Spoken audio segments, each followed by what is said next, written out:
Quels sont les différents types de clients d'un centre de self-stockage?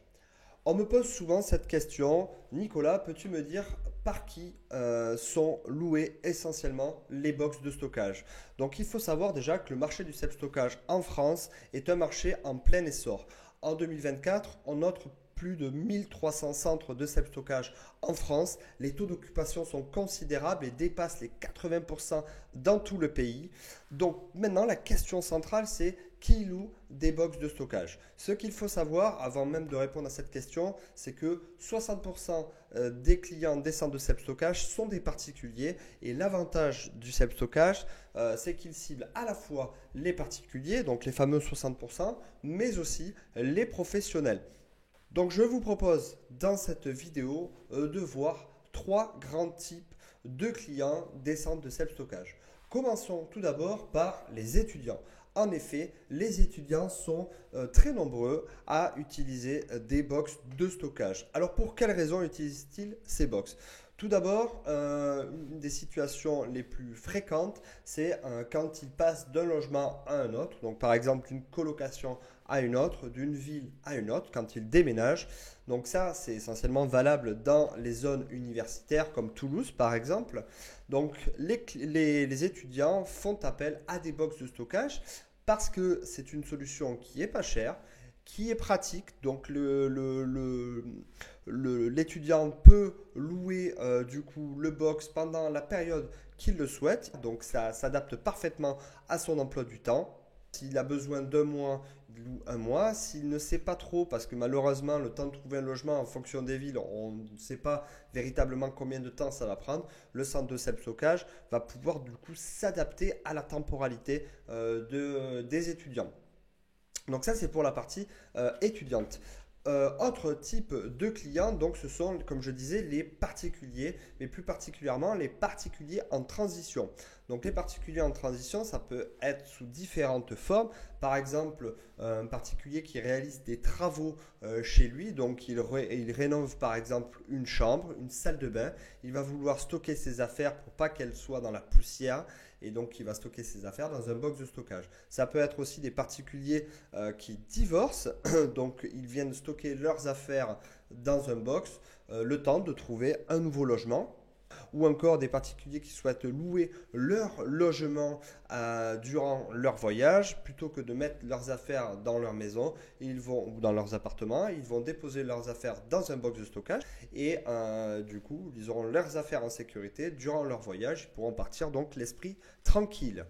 Alors, quelles sont leurs motivations? Tout d'abord, comme je disais, la sécurité, c'est-à-dire qu'ils peuvent déposer leurs affaires sans risque de se les faire voler ou encore que leurs affaires rencontrent de l'humidité, etc., etc. Autre élément, la flexibilité. Ils ont au moins la liberté de pouvoir déposer leurs affaires quand ils le souhaitent, pendant la période qu'ils le souhaitent et récupérer quand ils le souhaiteront. Ça, c'était pour des particuliers. On va maintenant parler des professionnels. Donc, il faut savoir que des professionnels vont avoir pour certaines des obligations de conserver leurs archives pendant une durée déterminée. Et malheureusement, donc, ces archives sont souvent très nombreuses, prennent de la place dans les bureaux et donc c'est pas très optimal pour le professionnel. Donc, il va choisir un box de stockage, il va venir déposer ses affaires, ça n'encombrera pas son bureau et par conséquent, du coup, il aura un bureau plus facile, plus optimisé.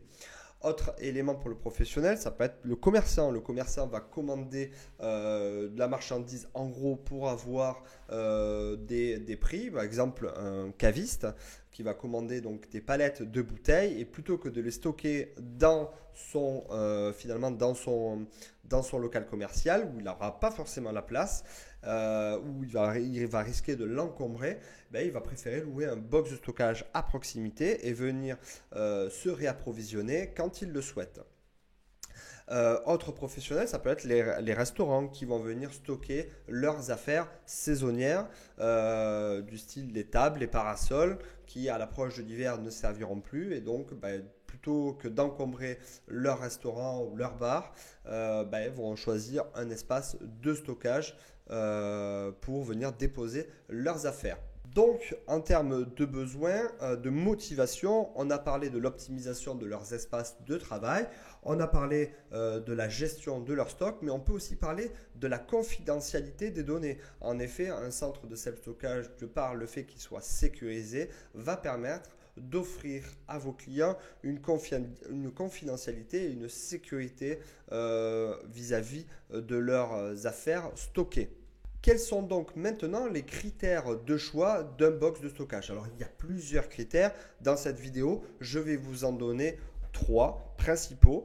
Donc, tout d'abord, bien entendu, le tarif. Selon une étude réalisée par le site location-garde-meubles.fr que je salue, c'est le tarif et le critère prioritaire dans la sélection, dans la validation d'un box de stockage pour votre client. Autre élément pour ce qui concerne le tarif, c'est pas juste le prix, c'est aussi les conditions de location. Puisque un client, quand il va louer un box, il va par exemple louer un box de 2 mètres carrés à 50 euros par mois. S'il a par exemple des frais de dossier, une caution à verser, des frais de résiliation, tout ça va rentrer en compte dans le calcul de la location. Donc le tarif, ce n'est pas uniquement le loyer du box, mais toutes les conditions de réservation ou de résiliation que le client va devoir supporter. Autre élément, on en a parlé tout au long de cette vidéo, la sécurité. En effet, le client souhaite conserver ses affaires dans le même état où il les a déposées. Tout ce qui va toucher à la confidentialité rentrera également dans ces critères de sélection en fonction de la profession du client ou de la rareté ou du prix du bien qui va venir, des biens qui va venir stocker. Mais la sécurité va être un élément phare. Je pense par exemple à des collectionneurs qui viendront stocker leurs tableaux de valeur ou leurs bijoux, etc. Donc ces gens-là vont avoir une attention toute particulière à la sécurité. D'où l'intérêt de mettre en avant dans la présentation de votre centre du coup cet aspect sécurité. Enfin, dernier élément, dernier critère principal, ça va être l'emplacement et l'accessibilité. Il est vrai que souvent le client choisit un box de stockage à proximité de chez lui, de son emplacement de travail. Ce qui va rentrer en jeu également, c'est l'accessibilité d'un point de vue des ouvertures, des horaires d'ouverture, donc à savoir si le centre est ouvert 24 heures sur 24, 7 jours sur 7, ou s'il faut se limiter à certains horaires. Donc ça va rentrer en compte dans la validation du box de stockage. J'en ai pas parlé, mais un autre élément qui malheureusement pas assez souvent défini pour le client, c'est l'assurance. Il faut savoir que le client a l'obligation d'assurer du coup ses biens, mais certains centres proposent du coup d'assurer le contenu des box de stockage à hauteur de tant d'euros. Donc il faut savoir que le centre de stockage n'est pas responsable en cas d'accident ou quoi que ce soit, je veux dire en cas de vol, mais par contre il peut tout à fait assurer le contenu d'un box. Ça doit être marqué dans ses conditions générales, donc dans son contrat. Élément aussi à prendre en compte, c'est la propreté et l'entretien. En effet, quand un client arrive dans un centre qui est propre et bien entretenu, c'est un gage de qualité. Et donc, voilà, d'où l'intérêt d'avoir un local qui soit bien entretenu pour faciliter du coup la validation du contrat. Et surtout, un local propre et bien entretenu sera bien plus respecté par vos clients. D'où l'intérêt de prendre soin de son centre. Autre élément également, c'est les nuisibles. Il est important quand on est propriétaire d'un centre de self-stockage d'avoir régulièrement un entretien au niveau des nuisibles, donc pour éviter d'avoir des rats, des blattes, des choses comme ça.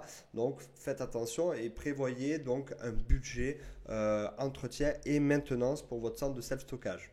Enfin, dernier élément, dernier critère qui me semble intéressant et que je ressens de plus en plus ces derniers temps, c'est la possibilité de réserver en ligne à distance. En effet, par exemple, un client qui vient aménager dans votre ville mais qui n'est pas sur place, va vouloir réaliser un contrat pour bloquer le box, pour visiter votre centre à distance. Et donc tous ces éléments-là sont possibles grâce à la technologie, grâce à la visite virtuelle, grâce à la signature électronique, grâce à des logiciels de gestion spécialisés dans le secteur du self-stockage. Donc tout ça, c'est important de le mettre en place et ça permettra de ne pas avoir de frein à la signature du contrat. Et je pense aussi au paiement en ligne, au prélèvement.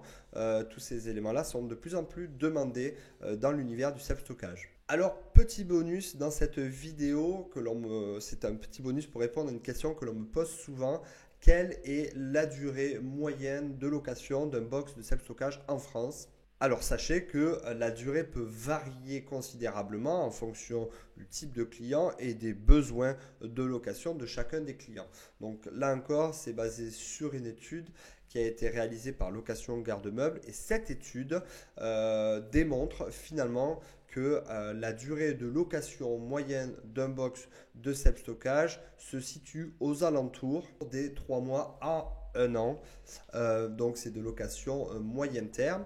Donc c'est souvent cette période-là est souvent dédiée donc à des périodes de transition, comme on a vu tout à l'heure avec les fameux particuliers en transition.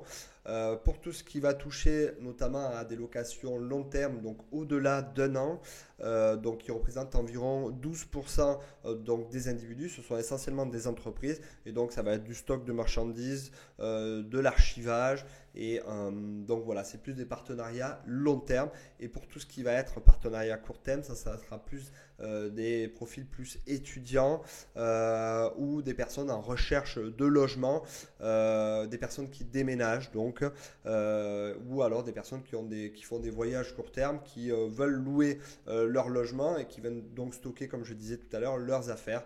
Donc ça sera plus de location court terme. Donc pour résumer, on a 3 types de location d'un point de vue de la temporalité. On a du court terme, donc c'est environ 10% des locations. Donc là, ça représente du coup plus des étudiants, des particuliers en voyage, en transition, etc. Mais transition, on va dire court terme. Ensuite, on va avoir de la location moyen terme entre 3 mois et 1 an. Donc ça, c'est la grande majeure partie des centres de self-stockage en France. Donc c'est pour tout ce qui va être de la rénovation, des périodes de transition, des missions à l'étranger, des déménagements, des projets professionnels qui nécessitent donc de stocker à moyen terme. Et après, on va avoir des locations long terme. Donc c'est au-delà d'1 an et ça sera souvent des profils plus professionnels ou encore, j'y pense, ça peut être des personnes qui sont en centre-ville et qui cherchent des pièces supplémentaires. Voilà donc cette vidéo qui concerne finalement les profils des clients d'un centre de self-stockage touche à sa fin. Je vous ai donné donc 3 profils qui me paraissent essentiels et très fréquentés dans les centres de self-stockage. Bien entendu, il en existe bien d'autres. C'est la raison pour laquelle j'ai créé une formation. Donc si l'investissement dans les centres de self-stockage vous intéresse, n'hésitez pas à me contacter en message privé ou à vous inscrire à ma formation. On rentre bien plus dans le détail sur les techniques pour ouvrir un centre de self-stockage rentable. Si cette vidéo vous a plu, n'hésitez pas à la liker, à la partager à un plus grand nombre. Faites-moi part de vos ressentis par message. Je me ferai un plaisir d'y répondre. Je vous souhaite une excellente journée. À très vite.